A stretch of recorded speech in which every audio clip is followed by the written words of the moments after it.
It's a very similar story with G2 facing off against SK, similar to the G2 going against Giant X. That was the first match of the Madrid Roadshow. Everybody thought G2 would just clear them easily. But they ended up choking. They ended up underperforming. And now their crowd is still not on their side. It's a very different time for League of Legends. 2-3 years ago, we used to say G2 were always the home team, at least in EU. Just like T1 are internationally, it feels like no matter where they play. Not a different story in the house of KC, it would seem. But here we are into picks and bans. I'm Drakos, joined by Jackspectra, Maokai, Kalista, Varus. Nothing too surprising there. The Rumble as well as the Yone. Now heading into the first pick of the draft. Some debate in terms of what it's going to be. The instantaneous Vi lock-in. I'm very happy to see the Vi going over for SK. I feel like Vi and Estral have been the two key picks where SK has actually been able to find a good level of success. And then, building on that, Dallas Des talked about wanting to see a lot of weird picks from SK, but I'm going to be a little bit boring here and say, I want some boring picks. Let this Vi Estral carry that I hope SK will build, but at the same time, G2 with the Taliyah Pantheon roaming across the map, that's a very scary combination as well. I don't know, Jack. I like GB's analysis. If you're eating peanuts and you're getting sick, just keep eating peanuts. Eat more peanuts even. Yeah, it's a bit bold, but you know, right now, I would say pretty stock standard drafts. We have similar levels of jungle mid power. Ahri Vi, kind of last year's jungle mid powerhouse duo, as powerful as ever. Obviously, the builds have changed. On the opposite side, we've got the Pantheon, the Taliyah paired together. And look, I think this jungle matchup is just so hype, and now they actually have the firepower to do something. We're not going to sit back and just watch tanks farm. We're going to have some early action focus, at the very least from the Pantheon in the hands of SkewMond. Yeah, but this pivot into the Corki, I'm not sure what made them decide for this. It is actually the Estral banned on 3. I didn't see that from G2. That's why he goes for the Corki. Now it makes a lot more sense. But it's the Kai'Sa from Hans Sama here. We've seen so many players upset, have phenomenal success on this pick. And it follows up this Taliyah Pantheon so well. It really makes me worried for SK. It makes me worried as well, but one thing we talk about, we've seen this Corki matchup into the Kai'Sa many times. Usually, Corki can find these early leads. Yeah. We said the same thing in some series last week, however, in the hands of Upset, the Kai'Sa seemed to get away scot-free, and if Hans Sama can replicate that, this is completely a terrifying champion. Now, though, as we hit into the second bans, targets at the support pool a little bit, not wanting to give away too much here. The Braum taken away. See what the follow-up options are going to be as well. Yeah, that's a great point, but I do think it's hard for when you're a struggling team like SK to be the one on the aggressive side in the early game. And especially if G2 decide to go for a last pick support, they can have a really easy laning phase, but the Braum ban actually indicates to me that maybe they just want to go Nautilus on 4, pairs up fantastic with the Taliyah, has a really good laning phase, and I mean, it's Kai'Sa not. Kai'Sa not always feels reliable. Look, it's vanilla ice cream, but it's the best vanilla ice cream. You know, you loved it. It's from the premier place. You pay $20 a pint. It's too expensive. It's still delicious. Now the Poppy also banned away. Sion getting taken away as well. This is something Broken Blade has been playing more and more in solo queue as I checked today. And it's just, if you are ever on paper a better team and you have a comp that just outscales, the path to victory becomes so clear. And Sion is one of those champions that they can just leave on an island, ignore top lane completely to focus on that bot lane that might be tough. They just ban Sylas. And then it's a Sylas ban, which I think that's a Gen X ban. Like Goldberg talked about, he flashed that graphic up. It wasn't on screen for a long time, but if you missed it, there's like 50 champions on there because Gen X just refuses to play you know, a defensive option on the top side. Oh, it's an Alistar on 4 here for the side of G2. A great frontline option for them, but a little bit weak in that laning phase. So maybe SK wants to pick an aggressive range support here to try to punish this Alistar blind pick. Look, strong jungle mids. We have a winning AD carry matchup at bot lane for SK. With support counter pick. With support counter pick. A lot of the pressure right now is on SK's bottom lane. I like this Rakan. Pairs up great with the Vi, can follow up, has a good laning phase into this Alistar. The only thing is you can easily get one-shot, right? Doesn't have the survivability that you'd want against this Taliyah Pantheon, but he does have the mobility. So if he functions and plays the champion well, he's going to be fine. And an R, actually, pretty stock standard. I like it. Would be if he had locked it in. Instead, however, we're going to get a Jayce. Yeah, I mean, Jayce is pretty similar. Gen X has a commitment to wanting to be that guy. And he has the highs and he has the lows. And sadly, he's had more lows. But this is a powerhouse champion, and I'm going to be honest, K'Sante, since the most recent set of nerfs, I felt like has looked pretty terrible. But again, we saw the Scion ban. It's clear that this bot lane from G2 is going to need help. So putting Broken Blade on something defensive that can just kind of sit back does at least make sense. I mean, it does feel a bit strange to use the last pick for K'Sante when that used to be like the go-to, you know, line pick. But I think just the thought process is, you know, the K'Sante can tank a lot of that engage from the Ahri Vi, has a decent matchup into the Jayce, and now you have two nice frontline options with the Bruiser and the Pantheon, and the carries of Taliyah and Kai'Sa. Overall, powerful compositions on both sides. Kai'Sa has been super dominant for us here in the LEC. But the question is, as we've often seen, can Kai'Sa make it through the early laning phase unscathed? It will be a tall task.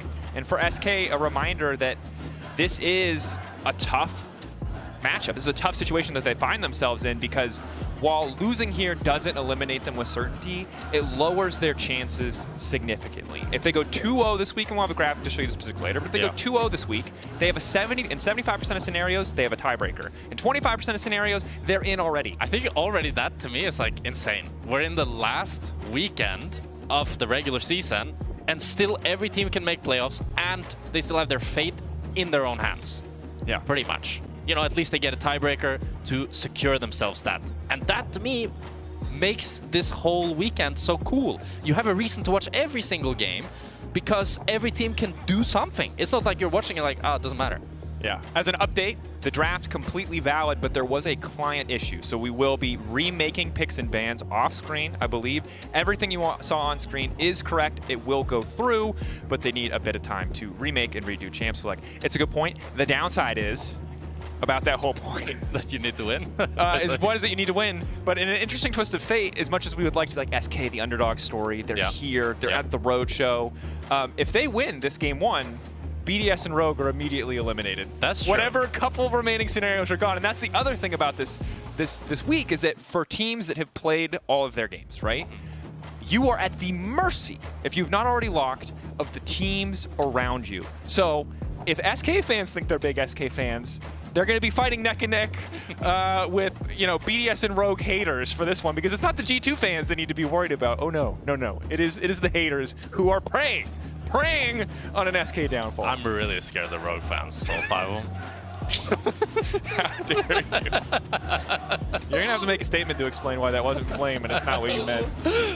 Yeah, it's my culture. But I do feel bad for BDS because I thought they had a good season kind of up until they didn't, which has been the story of a lot of their games. We're in a weird position right now where we're starting to do all-pro voting, and Vedius was on Euphoria and they talked a little bit about it, but I think Nuke is a top 2 mid laner and he might not make playoffs. And Upset thought Ice was a top 2 ADC. He might not make playoffs. Most likely won't, yeah. Which is a testament, I think, to how important the consistency is in clutching games is. And it's a reminder of us about like how just having the mental fortitude, part of the reason we've seen Team Heretics do as well as they have, is they've been able to stick it out in these games that look unwinnable at 25 minutes, somehow hold on, and, you know, bring it back. Yeah, I really agree. And I think if we bring that back to G2, it's weird because this new iteration of G2 seems to be lacking a bit of that mental fortitude. Sure, yeah. With Labrov, I feel especially has his like high highs, but really low lows in the finals against KC and the last road show. I mean, you were at Madrid, right, when he played that incredible Alistar game. Yeah. And then the immediate game following, he felt invisible. Yeah, completely invisible, just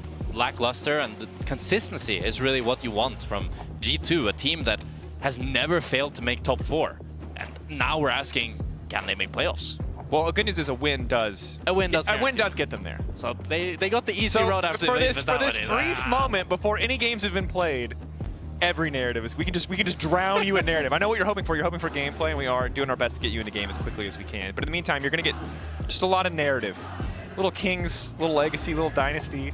But it biggest is baguettes. Biggest baguettes. Which unfortunately, I stepped away as they were describing the metrics.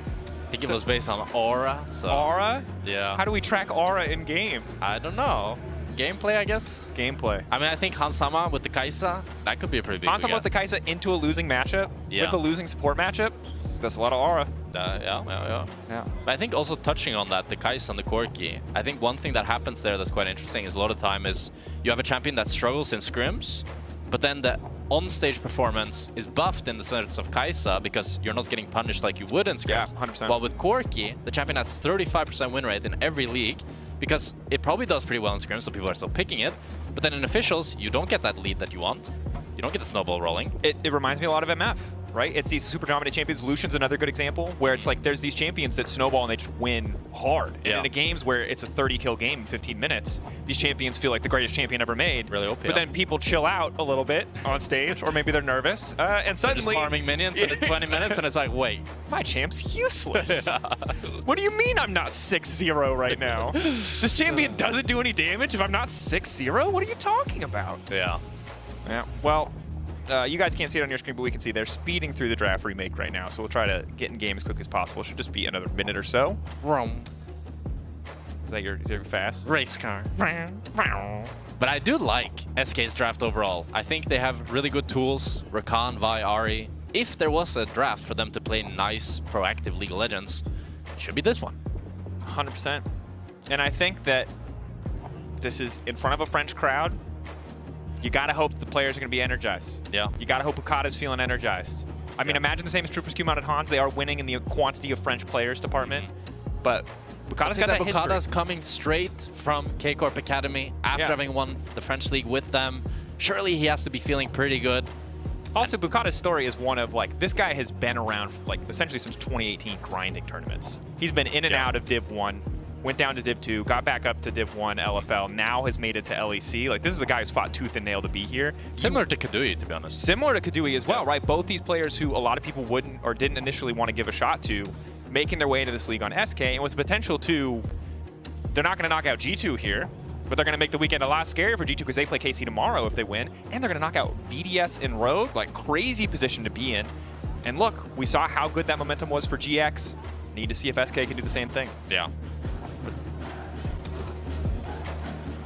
It looks like we're heading into game. Beautiful. And I'm excited to see how can Hansama prevail in this bot lane. Can he do what Upset could and maybe cement his name back on that top 3 ADCs in EU leaderboard? As I feel like he hasn't had the best split by his own standards, although his team hasn't been always helping him too much. As it's been a rough split so far for G2. I'm excited to see. I'm ready to see it as well. Here we go. Game 1 of the day, SK versus G2. And so always, when there's a Vi in the game, we have to talk about, can they punish the Vi pre-6? And it's SkewMond on this Pantheon. I think he has incredibly high kill pressure on this Vi. He also clears incredibly fast. And SkewMond, my opinion, best jungler in our league right now. He is incredibly efficient in his pathing. He's always able to create an individual lead on these carry champions and just have an incredible impact post-early game. But in this game, I don't want to see just crazy good farming. I want to see his skirmish power around caps, around Labrov, to utilize and make use of the weakness of Vi. Yeah, and I think when you look at those two champions, right, Vi always feels like she guaranteedly gives you something. Pantheon could be a bit more feast and famine. Has, I think, been a bit more powerful. We've seen how good this pick can be. And look, if you're a coach and you give your player this kind of proactive pick into a Vi, there's a very clear expectation. You mentioned it, like, you're going to get something done before level 6. The assumption could be bot lane. Well, that might be tough. Might more likely mid lane with the Taliyah. Pre-6 before Ahri has that dash. Very vulnerable position on the map. And Cap's a guy who, you know, hasn't had the best split either. As you mentioned, it's been a difficult split overall. We'll check in on bot lane. Loopy trading back, making the most of that Q early levels just to keep them sustained. And this is what we talked about when they locked in the Alistar, is this pick is really weak at the early stages. Yeah, and Hansama choosing to go for the Ghost as well makes them even a little bit weaker in that early game, but it also just shows the confidence that he has, that he's gonna get through that early game. And then once he gets 2-3 items with this Ghost, he can glide. It's such a good feeling. I like that more people are picking Ghost. Yeah, the gliding. That's so much fun. You played League of Legends with me. You absolutely know that I cannot missed glide. the refreshing Ghost. That was so much fun. Oh, level 2. Rob, not concerned whatsoever. Able to get the plasma proc off as well. Able to get some good trades here onto the SK bot lane from the side of G2. And Loopy forced to take E as well. It means that Hansama doesn't have that much threat. And in this lane, both supports have very good sustain. Rakan with the Gleaming Quill, and Alistar with the passive healing. As you can see both junglers pathing towards bot here. I don't think SkewMond can really look to go for anything other than the bot crab. Ooh, caps. Phase checking, getting charmed, getting electrocute procced. That was a trade. It was not a good one though. I see a champion waiting in the brush up until someone's about to phase check. And I just assume that it's going to go in their favor, right? That did not. Yeah. Caps does have one potion advantage, or he had at least, until he started drinking it, so he's going to be up a little bit of HP. But Caps has had an uncharacteristic split so far. Yeah, he hasn't had the dominance as you'd really want to see from him. A bit feast or famine, right? We've still seen these great carry moments, and we've seen other games where despite finding leads on the Orianna, I think most iconically, I believe in Madrid too, not able to close that out. SkewMond, leap in, Boukada trying to cancel with the Vault Breaker, Reeker stepping up, an early heal from Loopy, now they're committed to getting something else out, but traded for the flash of Labrov, not a bad deal overall. Yeah, very good trade for the side of SK. Was thinking that G2 might be able to try to fight them more, but SkewMond happy getting the crab and then being able to get the top crab as well, so it's going to be a nice CS lead for him. And now going back to the Raptor respawn as well, he's just building that tempo and efficiency lead that we've been praising him so much for. Yeah, clear these Raptors, maybe go for the recall. Now, talking about it, you talked about it a lot previous week. I wasn't here. I'm not used to this world of casting with an 8-minute grub spawn. What do people do when they can't brain off just trade objectives? Can't just handshake. This is the world we're living in now, and I'm ready to be a part of it. Still about 30 seconds away from that Drake, and I don't think either team needs to go for it early on, although Keduii, quick reactions on the flash, but still losing that flash. A pretty frustrating spot to be in, and once again, despite the fact that on paper, Corki Rakan should be, I'm not going to say smacking, but building some sort of lead, we continue to see, you know, better teams with Kai'Sa always finding a way to make it work. Oh, Labrov, though, taking a decent amount of damage. Ignite now, ticking Hansama, continuing to walk forward. Flash out from Loopy, one more auto with Proc Plasma, but probably not enough to finish the kill as Hansama just continues to trade autos. They have no mana, no spells. I'm not concerned. This is the downside of Loopy burning that heal earlier. He doesn't have that combat summoner now. He can't use it. And G2, this is the problem that we talked about. The better bot lanes picking these Kai'Sas are able to not just navigate the lanes, even build up leads. And now Boukada is here, but Caps and SkewMond are coming as well. Hansama locked up, Boukada on the way down. Nice interrupt from the Vault Breaker from SkewMond. Crucial because now Hans feels that much safer. Caps here first. Weaver's Wall. Caps there. Flash forward does not hit the flick back. An aggressive look to be certain, like the confidence, but really doesn't pay off. At the end of the day, Hans is able to stick around, take an extra wave in bottom lane, but a lot of resources from both sides use bot lane, while Reeker's just pretty comfortable sitting mid. Yeah, and Caps ends up dropping, I think, nearly a full wave for this move. He's going to be able to pick up a little bit of it, but it feels bad, definitely, to invest the flash as well and then miss out on that W. And it goes to show that Caps is having some of these uncharacteristic moments where we usually feel like he's so clutch. He always hits those skill shots when they really matter, but right now, not quite in form. Yeah. Flash Seismic Shove, though, is a bit of a rough one. It's not Charm Flash on Ahri. That's true. It's Flash, cast your really slow animation skill shot. So yeah.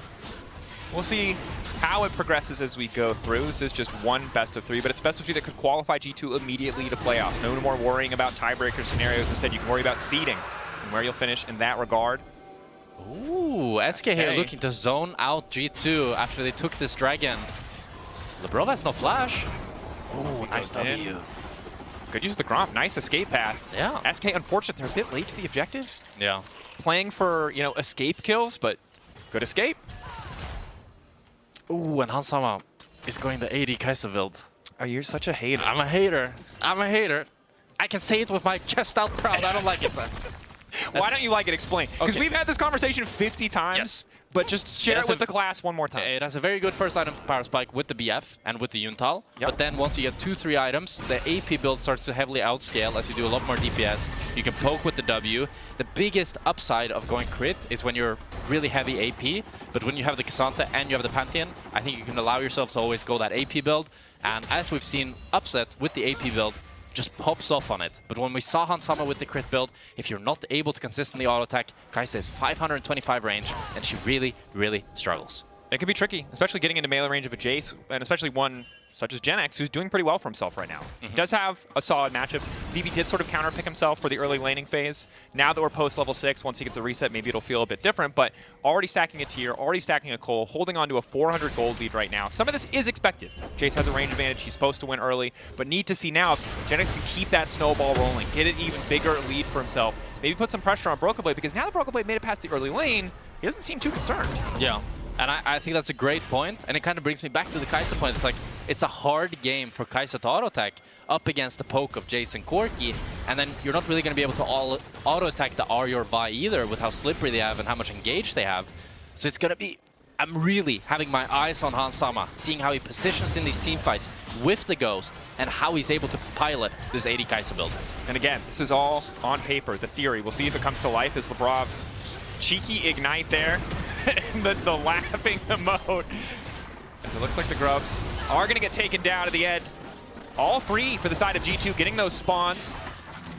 Happy to have that extra pressure on a side lane. Won't make it that much easier for them to take towers. Not the strongest side laners overall, but still good to have and certainly good to take away from someone like GenX. And it's indecision for the side of SK. They're not really sure if they want to fully contest the Grubs. They kind of watch G2 take it, and it's G2 even that's able to push out top, caps TP's bot to push out bot, and they get a tempo advantage all across the map. That they do. Now at this point in the game, G2, the thing is the gold lead, it's close, it's within touching distance. Essentially GenX, the gold lead he's built, small leads there, but balanced out to a certain degree by G2. SkewMond still farming as expected. A 0-0 game though. Normally we would say this favors the bye. Let's do our bye check-in. We said you've got there's a bye in the enemy team. If you don't do something before 6, you goofed. But it feels like SkewMond's gotten 2 objectives. Is that enough? You've gotten 2 objectives, you've gotten an individual lead. It's only 200 gold, but it's a few camps, and he has a bit of an XP lead to go alongside it. So I'd say he's done pretty well so far, especially with how little action has been happening in any of the lanes. There was a little bit of trading in bot lane, but you know, not too much.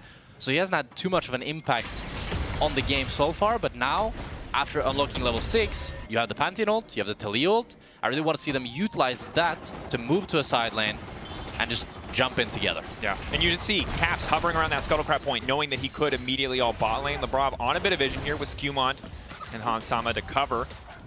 You mentioned it before, but Loopy has to be careful. He has Flash, he has Healy, he has Guardian, he doesn't have Aftershock, and he's not the most tanky support. So him face-checking into Labrov or SkewMond can be deadly at this point in the game. Yeah, all they need is a CC chain, and they can just always look to one-shot him.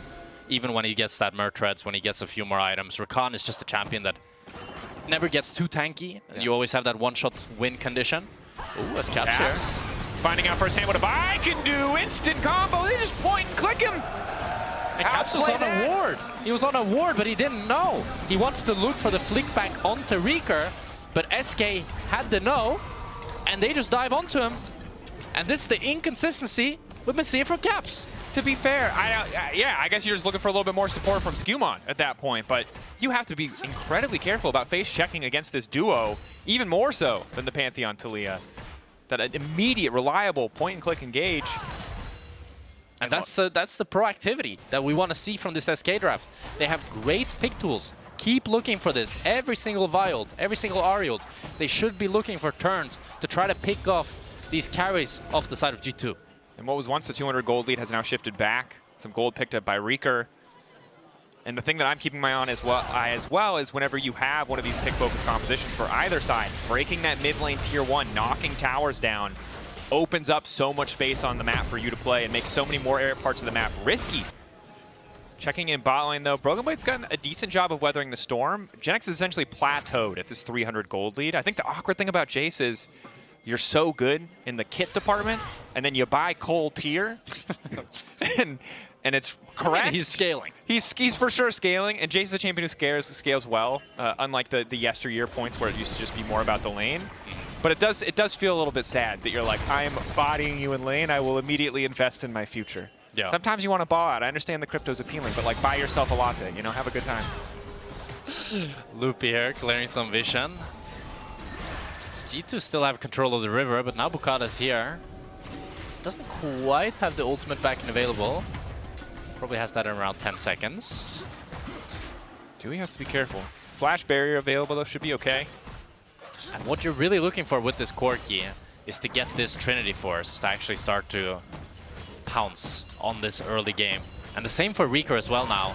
It's still a very equal in the mid ADC department, but I really want to see when they get these one item power spikes on the side of SK to try to make use of this proactive team comp. I'm also tracking Reeker again. You mentioned the ulti earlier, it's about to come up, but the Charm Flash is specifically on Hansama. Hansama not going cleanse. Again, it makes sense. A lot of the CC is knockback or something you're not going to be able to cleanse away, but it does mean before QSS, before Mikhail's, if Labrov does want to go that way, that, you know, he has to dance around these skill shots pretty damn proficiently. And I'm not going to say Charm Flash is unreactable, but it is tough to deal with. Yeah, especially if they also then start with the Vial into the Charm. then it's pretty much unreact. Yeah. If you are CC'd, you cannot react. Yeah, that's fair. And normally you want to start with the point of like CC before the skill shot. What are you talking about? I thought you just flash seismic shot. I thought it would all work. Okay. Yeah. That's not fair. Caps didn't deserve that strike. Malignance as well. Also, Reeker about to stick over to level 11, so if he waits a bit longer and gets level 11 before using that ult, it's going to be up pretty damn fast. Jayce might be in trouble here with SkewMond looking to ulti. Perhaps Gen X trying to get tricky. Labrov on the way, but he's not even needed. The wall is blocking him off. He is just spectating. He just showed up to watch a jungle mid tag team on the top side. And this is that power of the Pantheon Taliyah. Utilizing both ultimates, they're able to take down Gen X. And I thought maybe SK could hover him to provide some safety so he could catch this top wave, but they don't. And he's left packing with G2 taking first tower top. And this is crushing. Again, Gen X is your strong point. G2, we expected the Kites to be more vulnerable. Hansama has been sitting pretty in the lane, and this is simple. It's cut and dry. Gen X, there's just nowhere to go. He's walled off, he's blocked, he's flicked. Even if he leaves, there's a cow ready to hunt him back in. Yeah, and Loopy, nowhere to be found. You'd really want him to be hovering there, be close enough to provide some peel for Gen X and save him from this play. But the synergy, the coordination, it's not quite there for SK. Hasn't been. And again, it's not just SK who care about this particular game. As I try to broadcast a graphic, but then remember my laptop that I'm running this on is not a touchscreen. Took a second there. Technology, folks. Reminder, G2 win, they lock playoffs. It's cut and dry for them. It's simple. You win, you're in. For SK, they're not in if they win. It does certainly help their chances. It's more important for them to get to a weekend. But most importantly, BDS and Rogue are fully eliminated. 1-1-3 on Nidalee, Nuke, Hype, Ice Hype, it all dies in the blink of an eye. Larson as well, but we might need to be more worried about Caps. He's the one immediately in the line of fire, now trying to back away. Good flick back, Labrov there to body block in case Gen X throws out another shot. He will be able to retreat. Nice protect there, Caps surviving. Great peel by Labrov, and Caps doesn't even end up using the flash as they're on to Loopy. He's outie. He's gonna be fine. But you can see the CS lead mounting on this jungle department here, with SkewMond nearly having built an 1,000 gold lead. And this is that efficiency that I want to keep going back to. He's so good at PvE, clearing camps. It sounds silly, but he's just so good at it that he generates a lead in every single game he plays. Yeah. I don't know if he plays other games, but this would be a great time for like a Path to Exile or a Diablo shout-out or World of Warcraft maybe. This man raids. Efficiency there. In respect, it's a hard thing to keep track of in a pro game, and it's often something that players, when they first come into the league and they're rookies like SkewMond is, you see they're either full clear junglers and they never gank, or they're ganking junglers and they never farm a camp, and he's managed to thread that needle so well. Yeah. Part of the reason why that hype, that reputation of being this promising rookie feels so well deserved, but need to see if he can transition that now as he may be caught out. Nice initial setup. Wall coming in as Gen X goes down to blast, but it's hitting Hansama on the backside. Loopy not certain if they can follow. Meantime, it's just Boukada getting deleted. Thought they had the angle to force the fight, but G2 were too ready to respond. Boukada has no ultimate. He's not able to follow up on Loopy's engage, so he just ends up falling down with Caps ulting in. And SK, many questions for them left unanswered as they now lose the Herald. Caps pushes in top, Reeker zoned from the top side as well. And the map is just looking more and more in the favor of G2. That's terrifying. Just a second ago, we were watching Reeker pull off a successful play, but G2 immediately mirror it and now make a play of their own, punishing SK again for trying to force in the river. As Broken Blade, walking face first to the Keduii! Oh, that's rough. Tower aggro resets. The might is there. Q flash forward, gets the proc. Path makers his way out. Broken Blade making it clean. And that's the Cassandra moment right there as he takes down Keduii. Gen X is able to pick up a bot tower of his own, but it Feels like too little too late, as SK are just dropping like flies. Left and right, they're losing so much. And credit the Broken Blade. Again, pick 5 K'Sante.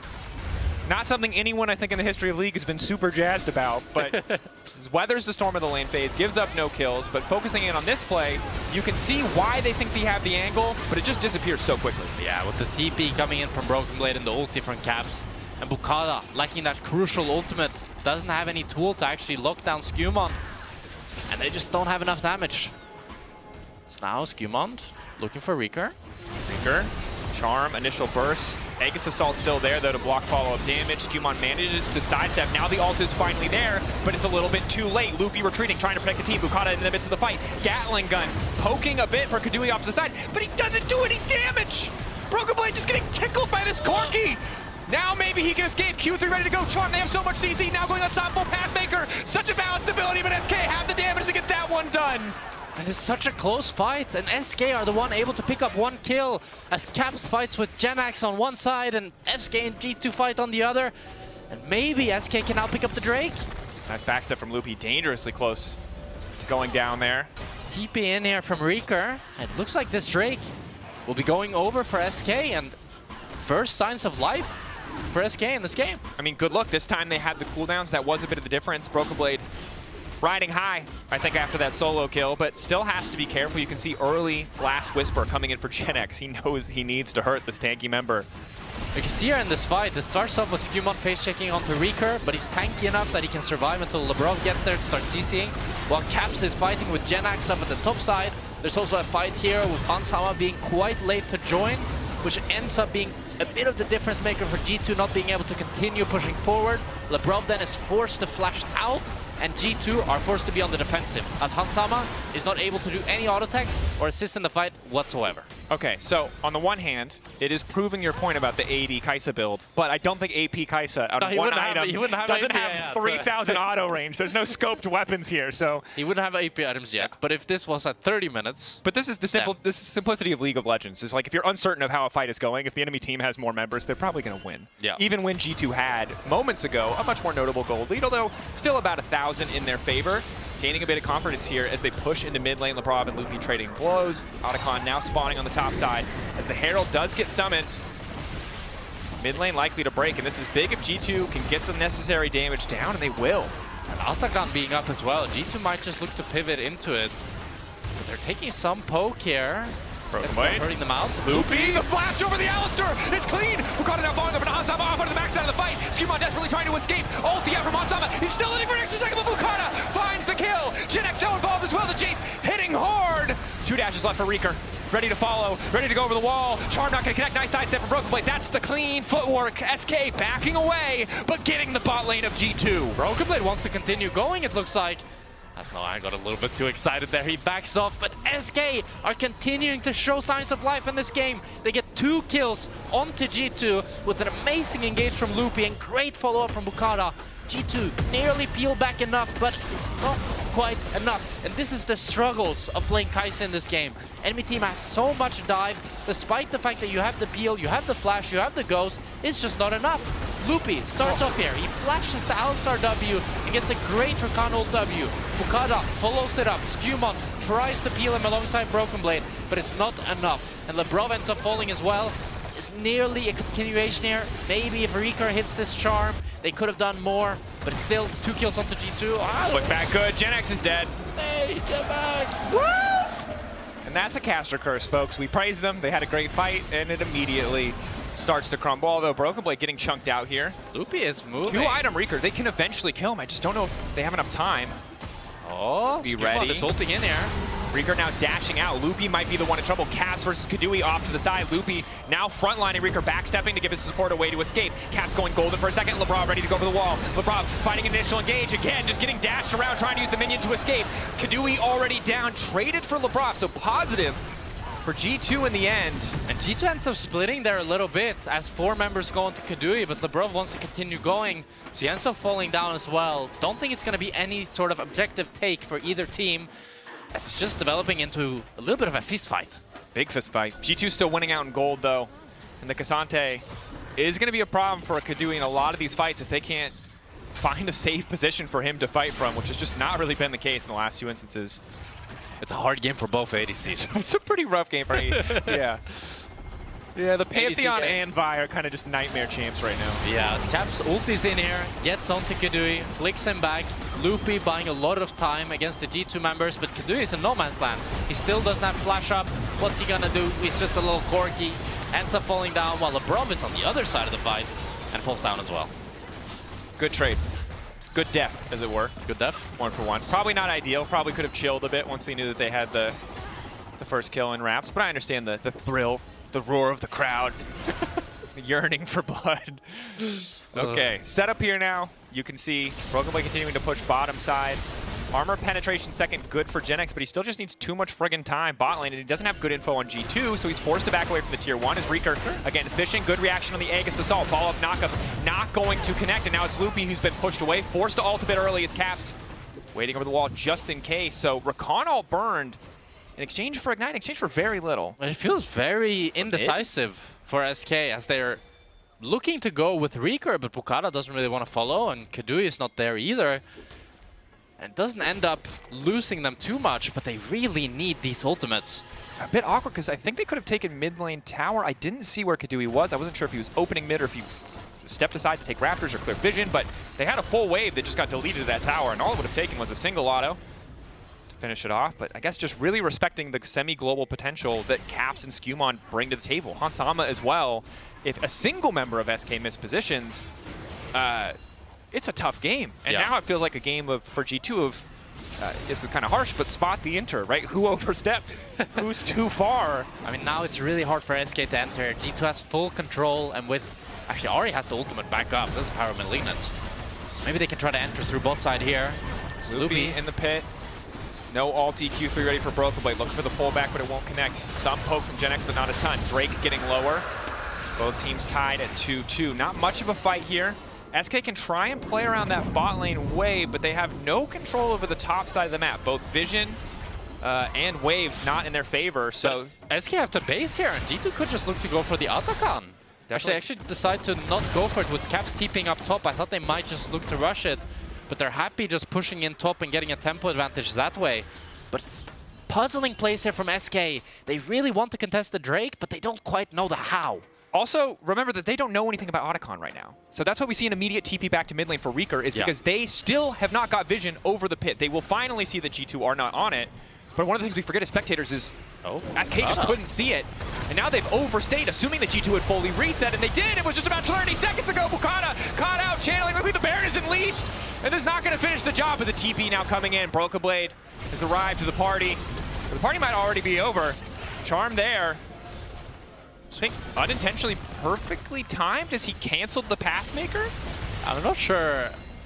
It's becoming a bit of a strange game here with Boukada. Instead of clearing out the vision, wanted to go a little bit too deep. Ends up getting caught out and has to burn the flash. Doesn't end up dying, luckily. Could have been the Atakan otherwise. But we're really seeing a lot of indecision from both teams here. And especially from the side of SK. As if they can get this poke... Oh, Broken Blade might have... Oh, he's fine, he's Cassandra, I suppose. Sticking around. He's losing a lot of HP, and he does not have the teleport.